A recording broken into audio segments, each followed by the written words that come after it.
de la crisis que estamos viviendo: huracanes, terremotos, incendios, pandemia. Necesitamos un mensaje a nuestro corazón.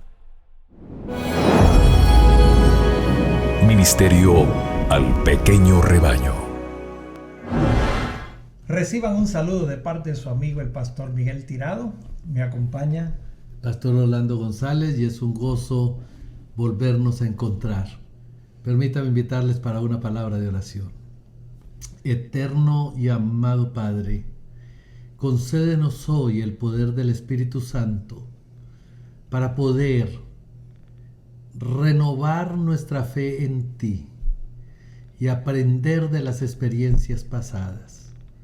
Úngenos entonces hoy con tu gracia y el sello de salvación. En el nombre de Jesús. Amén. Amén. En nuestro episodio anterior estuvimos hablando de lo que sucedió en Francia al rechazar la Biblia y al rechazar los principios que en la Biblia establece con relación a la reforma y a la adoración a nuestro Dios. Fue lo que provocó una revolución en Francia, y la historia nos comprueba los resultados de alejarnos de los principios de la palabra de Dios. Pero a pesar de que los reformadores habían renunciado al romanismo, la reforma de los ingleses conservaron muchas de las formas de la iglesia romana. Aunque habían rechazado la autoridad y el credo de Roma, muchas de sus costumbres y ceremonias se incorporaron al ritual de la iglesia anglicana. Se aseveraba que estas cosas no eran asuntos de conciencia y que por más que no estaban ordenadas en las Sagradas Escrituras, ellos pensaban que no eran necesarias. Sin embargo, otros pensaban que como tampoco estaban prohibidas, pues intrínsecamente pues tampoco eran malas. Así que por la observancia de estas prácticas se hacía menos notable la diferencia que separaba la iglesia de Roma de las iglesias reformadas.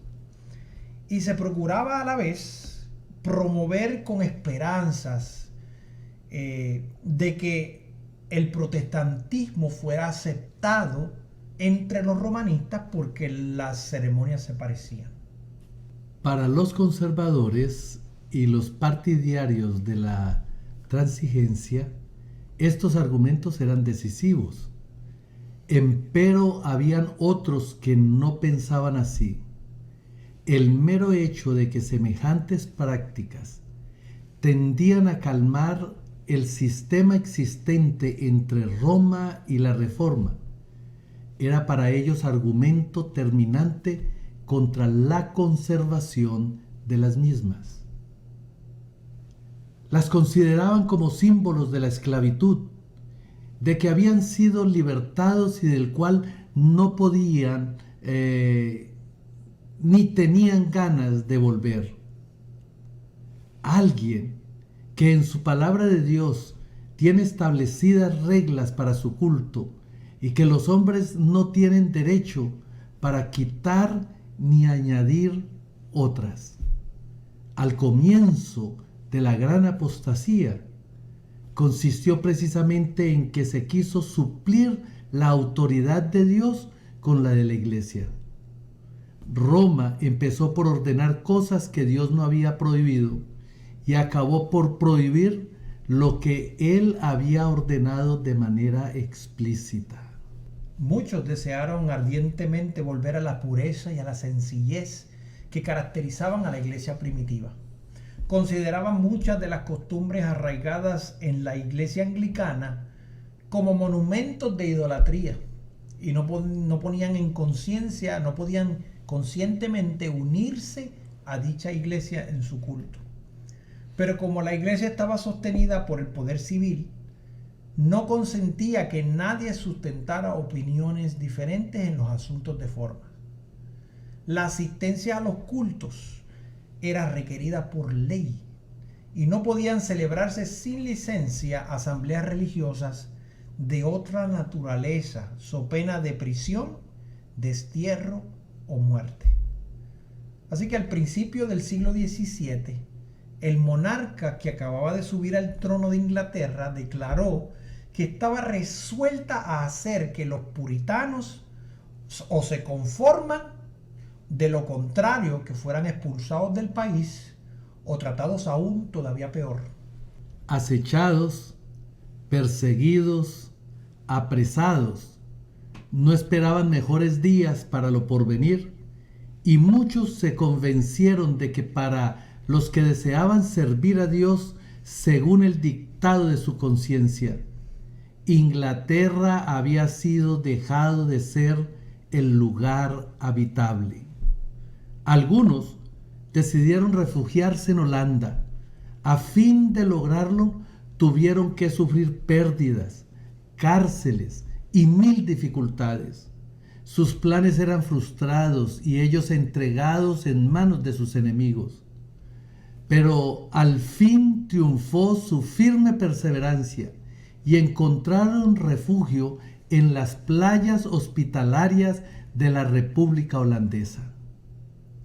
En su fuga había tenido que abandonar sus casas, sus bienes, sus medios de subsistencia.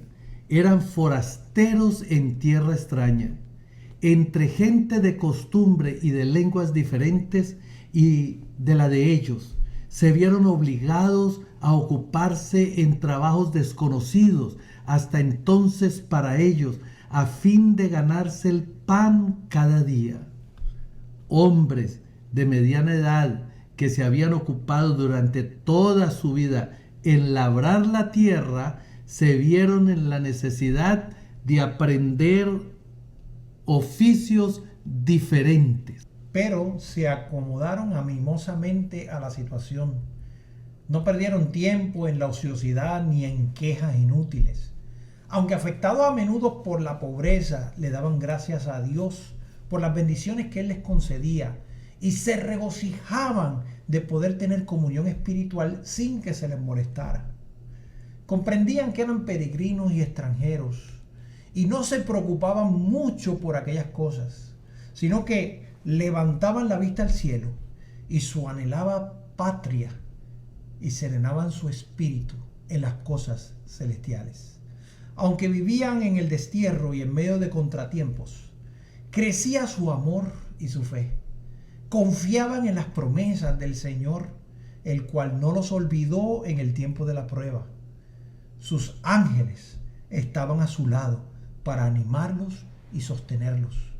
Y cuando les pareció ver la mano de Dios señalándole hacia más allá del mar, una tierra en donde podrían fundar un estado y dejar a sus hijos el precioso legado de la libertad religiosa, avanzaron sin miedo por el camino que la providencia les indicara. Dios había permitido que viniesen pruebas sobre su pueblo con el fin de habilitarlos para la realización de los planes misericordiosos que Él tenía preparado para ellos. La iglesia había sido humillada para ser después ensalzada. Dios iba a manifestar su poder en ella e iba a dar al mundo otra prueba de que Él no abandona a los que en Él confían. Él había predominado sobre los acontecimientos para conseguir que la ira de Satanás y la conspiración de los malvados redundasen para su gloria y llevaran a su pueblo a un lugar seguro. La persecución y el destierro abrieron el camino de la libertad. En cuanto se vieron obligados a separarse de la iglesia anglicana, los puritanos se unieron en solemne pacto como pueblo libre del Señor para andar juntos en todos sus caminos que les había hecho conocer o en los que Él los notificase. En esto se manifestaba el verdadero espíritu de la Reforma, el principio esencial del protestantismo. Con ese fin partieron los peregrinos de Holanda en busca de un hogar en el Nuevo Mundo. John Robinson, su pastor, a quien la providencia le impidió acompañarlos, en su discurso de despedida le dijo lo siguiente: hermanos, dentro de muy poco tiempo vamos a separarnos y solo el Señor sabe si viviré para poder ver vuestros rostros. Pero sea cual fuera lo que el Señor disponga, yo os encomiendo a Él y os exhorto ante Dios y sus santos ángeles a que no me sigáis más allá de lo que yo he seguido a Cristo. Si Dios quiere revelaros algo por medio de alguno de sus instrumentos, estad pronto a recibirlo como lo estuvieses para recibir la verdad por medio de mi ministerio. Pues seguro estoy de que el Señor tiene más verdades y más luces que sacar de su santa palabra. Y añadía: por mi parte, no puedo deplorar la triste condición de las iglesias reformadas que han llegado a un punto final en religión y no quieren ir más allá de lo que fueron los promotores de su reforma. No se puede hacer ir a los luteranos más allá de lo que Lutero vio. A los calvinistas, ya los veis manteniéndose con tenacidad en el punto en que los dejó el gran siervo de Dios, que no logró ver todo.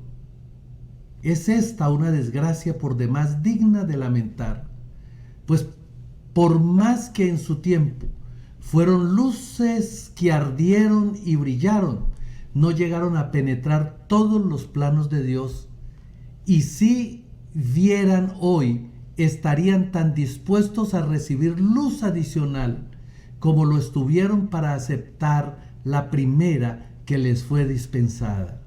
Continuaba diciendo: recordad el pacto de vuestra iglesia, en el que os comprometéis a andar en todos los caminos que el Señor os ha dado o os diere a conocer.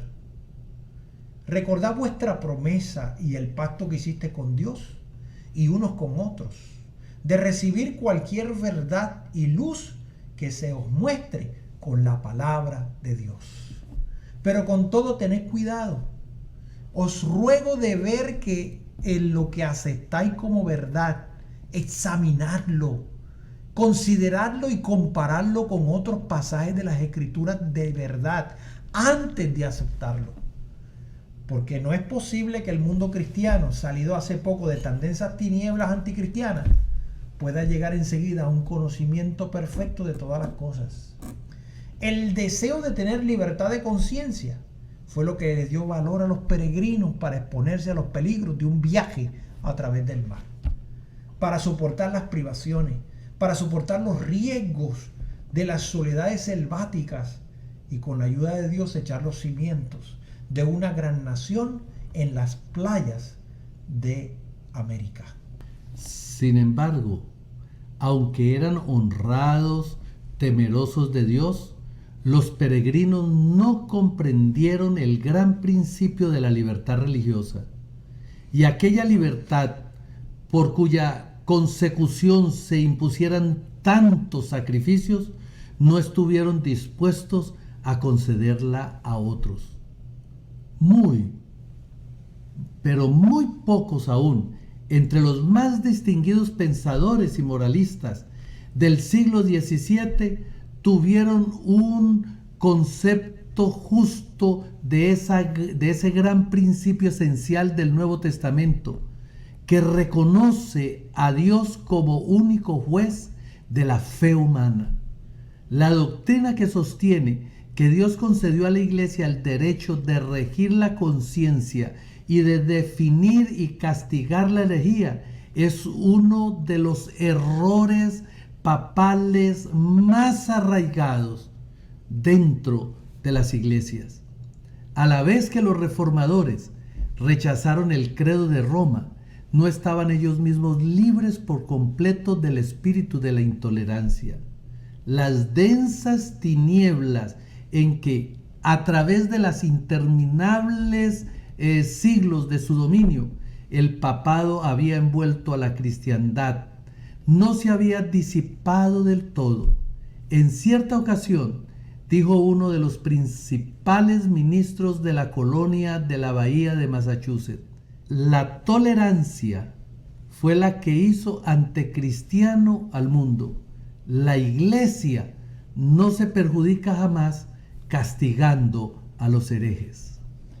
Los colonos acordaron que solamente los miembros de la iglesia tendrían voz en el gobierno civil. Se organizaron una especie de iglesia de Estado, en la cual todos debían contribuir para el sostén del ministerio. Los magistrados tenían amplios poderes para suprimir la herejía.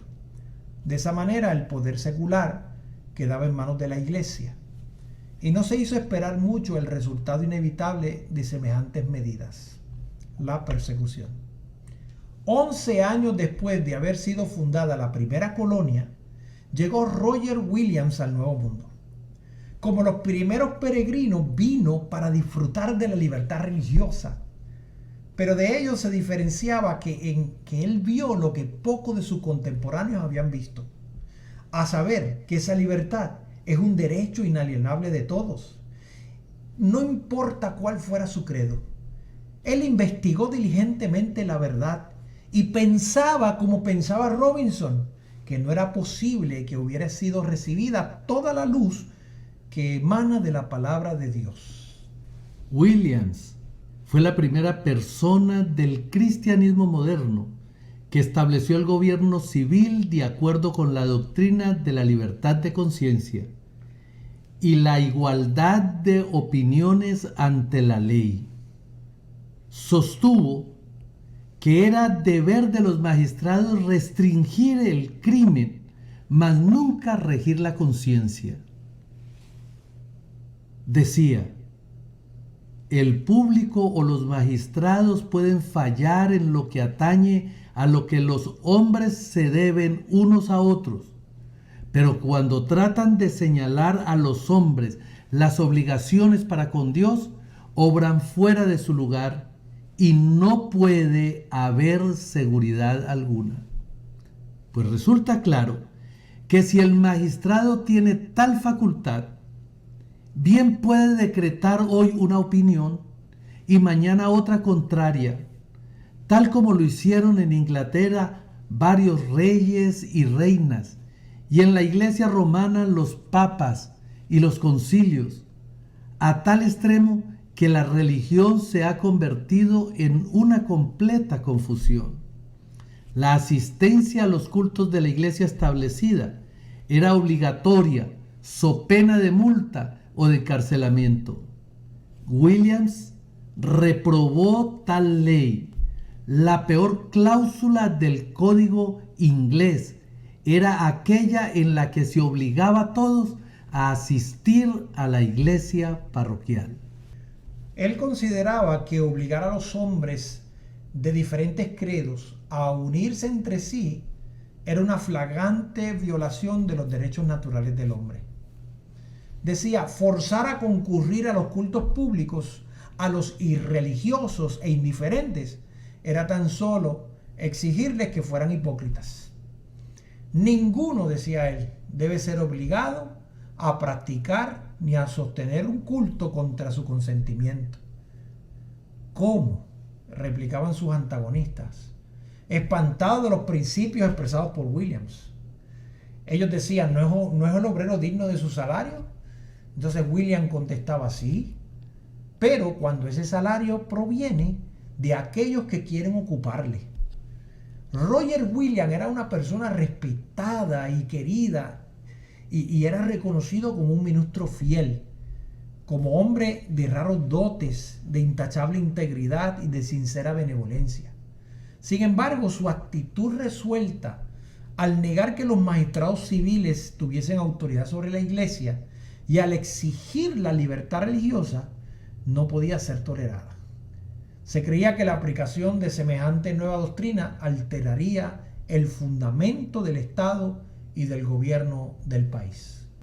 Roger Williams fue sentenciado a ser desterrado a las colonias y finalmente para evitar que se le arrestase, se vio en la necesidad de huir en medio de los rigores de un crudo invierno y se refugió en las selvas vírgenes. Durante 14 semanas, cuando él anduvo vagando en medio de la inclemencia del invierno, careciendo en absoluto del pan y de la cama,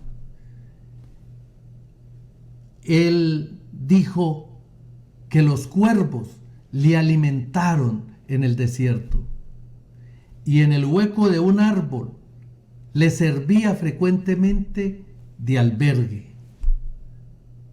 Así prosiguió su penosa huida por entre la nieve y los bosques casi inaccesibles, hasta que encontró refugio en una tribu de indios, cuya confianza y afecto se había ganado, esforzándose por darles a conocer la verdad del Evangelio.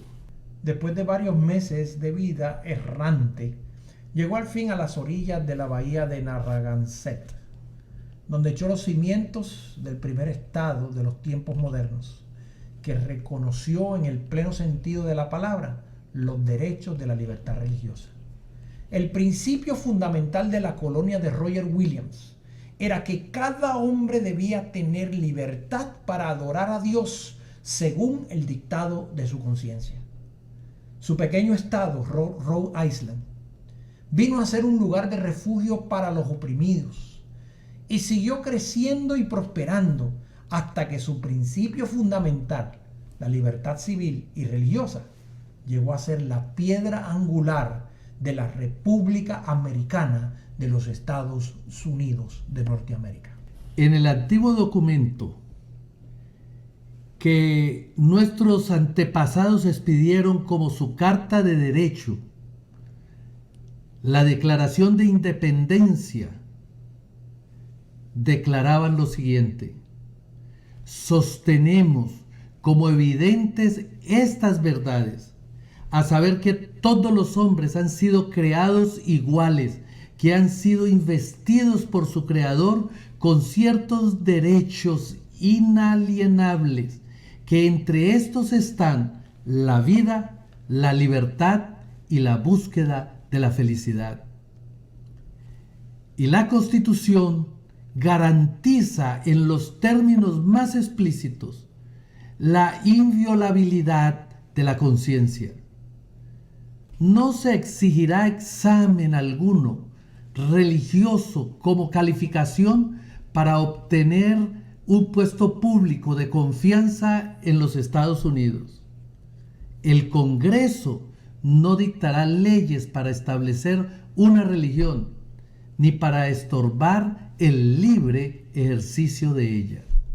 Los que formularon la Constitución reconocieron el principio eterno de que la relación del hombre con Dios se halla por sobre toda legislación humana y que los derechos de la conciencia son inalienables.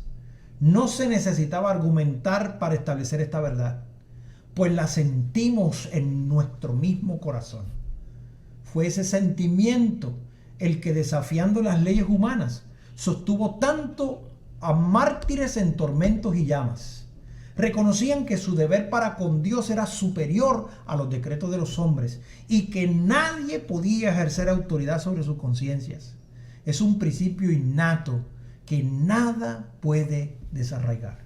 Cuando circuló por los países de Europa y se esparció la noticia de que había una tierra donde cada hombre podía disfrutar del producto de su trabajo y obedecer a las convicciones de su conciencia, millares se apresuraron a venir al Nuevo Mundo. Las colonias se multiplicaron con rapidez. Por una ley especial, Massachusetts ofreció bienvenida y ayuda a costa del pueblo a todos los cristianos de cualquier nacionalidad que pudieran huir a través del Atlántico para escapar de las guerras, del hambre y de la opresión de sus perseguidores. De esa manera, los fugitivos oprimidos eran, por la ley, considerados como huéspedes de la comunidad. A los 20 años de haberse efectuado el primer desembarco en Plymouth, había ya establecido en Nueva Inglaterra otros tantos miles de peregrinos. Con el fin de asegurar lo que buscaban, se contentaban con ganar apenas su subsistencia y se acomodaban a una vida de frugalidad y de trabajo. No pedían de aquel sueldo sino la justa retribución de su propio trabajo. Ninguna visión de oro venían a engañarles en su camino. Se conformaban con el progreso lento pero firme de su estado social. Soportaban pacientemente las privaciones de una vida rústica y regaron con lágrimas, con el sudor de su frente, el árbol de la libertad, hasta verlo echar profundas raíces en la tierra. La Biblia era considerada como la base de la fe, la fuente de la sabiduría y la carta magna de la libertad. Sus principios se enseñaban cuidadosamente en los hogares, en las escuelas, en las iglesias, y sus frutos se hicieron manifiestos en lo que se ganó en inteligencia, en pureza y en templanza.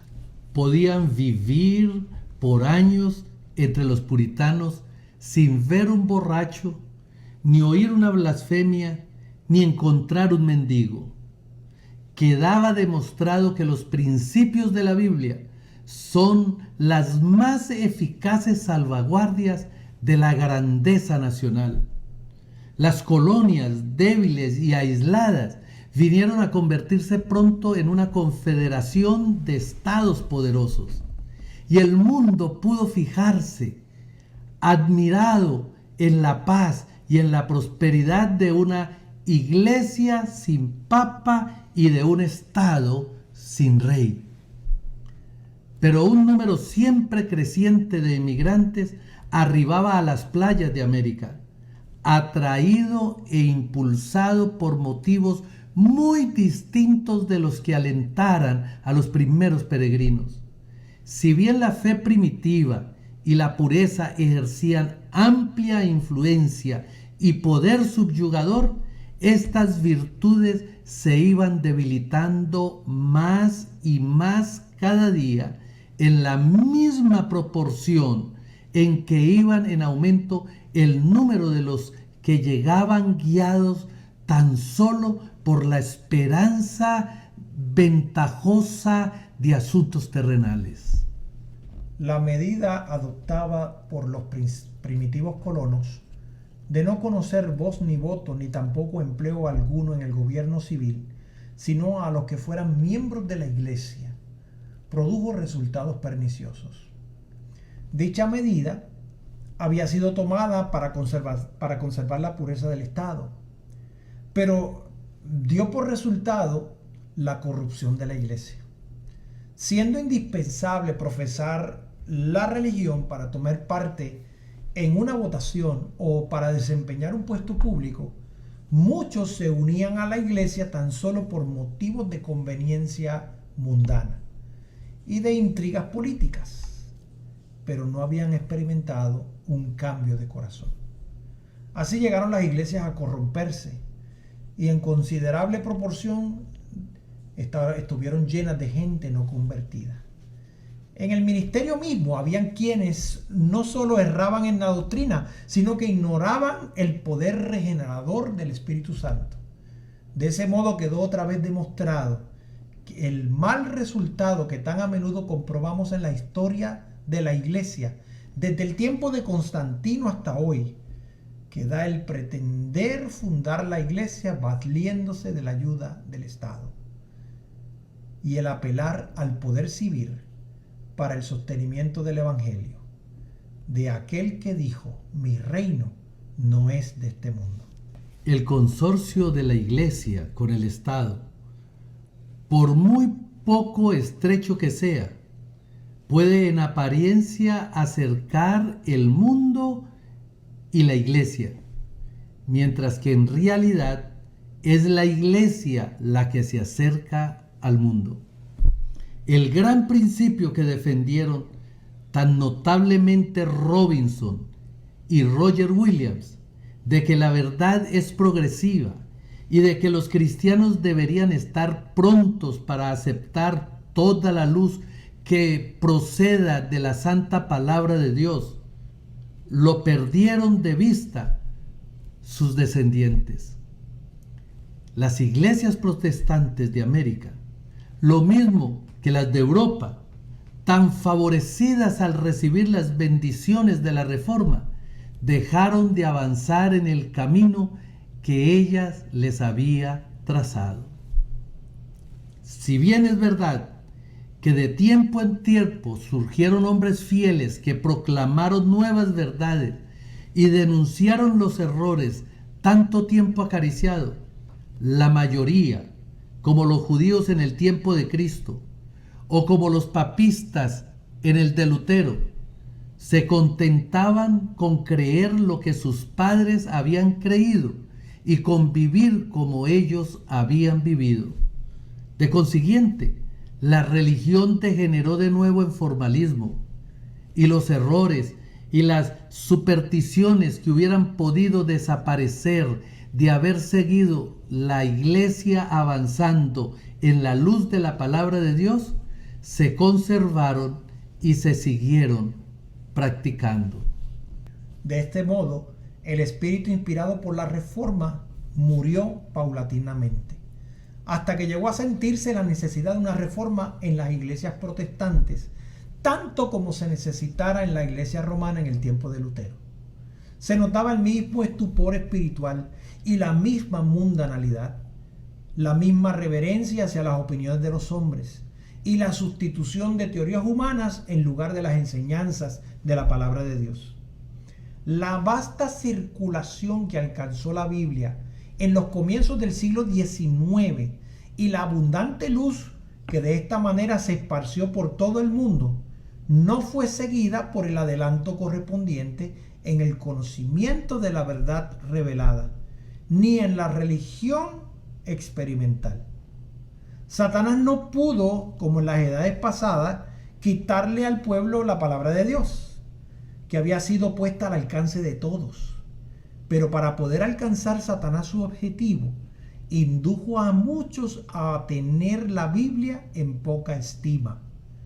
Los hombres descuidaron el estudio de las Sagradas Escrituras y siguieron aceptando las interpretaciones torcidas y falsas y conservando doctrinas que no tenían fundamento alguno en la Biblia. Y viendo el fracaso de sus esfuerzos para destruir la verdad por medio de la persecución, Satanás había recurrido de nuevo al plan de transigencias que condujo a la apostasía y a la formación de la iglesia romana. Había inducido a los cristianos a que se aliasen no con los paganos, sino con aquellos que por su devoción a las cosas de este mundo demostraban ser tan idólatras como los mismos adoradores de imágenes. Y los resultados de esta unión no fueron menos perniciosos entonces que en épocas anteriores. El orgullo y el despilfarro fueron fomentados bajo el disfraz de la religión y se corrompieron las iglesias. Satanás siguió pervirtiendo las doctrinas de la palabra de Dios y empezaron a echar profundas raíces las tradiciones que iban a perder a millones de almas. La iglesia amparaba y defendía estas tradiciones en lugar de defender la fe que una vez fue entregada a los santos. Así se degradaron los principios que los reformadores sustentaron y por los cuales sufrieron tanto a través de los años. Amigo que me escuchas, esto sucedió al comienzo de la nación, los Estados Unidos de América. Las colonias que mantuvieron la libertad religiosa fueron colonias que prosperaron grandemente y fueron colonias donde, basados en la palabra de Dios, pudieron tener un crecimiento y un desarrollo que hoy por hoy el mundo entero se admira del desarrollo de los Estados Unidos de Norteamérica. Pero los principios que fueron basados en el comienzo de estas colonias son principios que hoy deberíamos aferrarnos a ellos. El principio de que la verdad, aún hay verdades en la palabra de Dios que necesitamos escudriñar, que necesitamos probar, que necesitamos aferrarnos a la palabra de Dios para poder aceptarlas como verdad. Son principios que nosotros tenemos que abrir nuestros ojos y las costumbres que hacemos, preguntarnos conscientemente, ¿realmente esto está en la palabra de Dios? ¿Por qué hacemos lo que hacemos? ¿Por qué servimos como servimos? Y que sea la palabra de Dios nuestra guía de fe.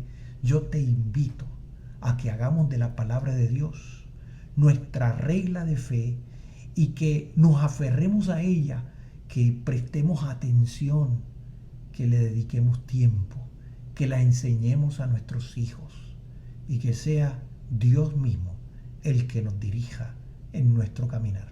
Te invito a hacer de la palabra de Dios lo más importante en tu vida. Inclinemos el rostro para orar. Amoroso Padre, en cuya presencia estamos, te agradecemos porque muchos entregaron su vida y protegieron ese libro sagrado para que hoy nosotros pudiéramos disfrutar de él. Permítenos atesorarlo, permítenos estudiarlo y permítenos, Señor, escuchar tu voz a través de ese libro. Transfórmanos y bendícenos en el nombre de Jesús. Amén. Este ha sido un mensaje para ti del pequeño rebaño. El Señor les bendiga y les guarde. Dios te Bendiciones. bendiga.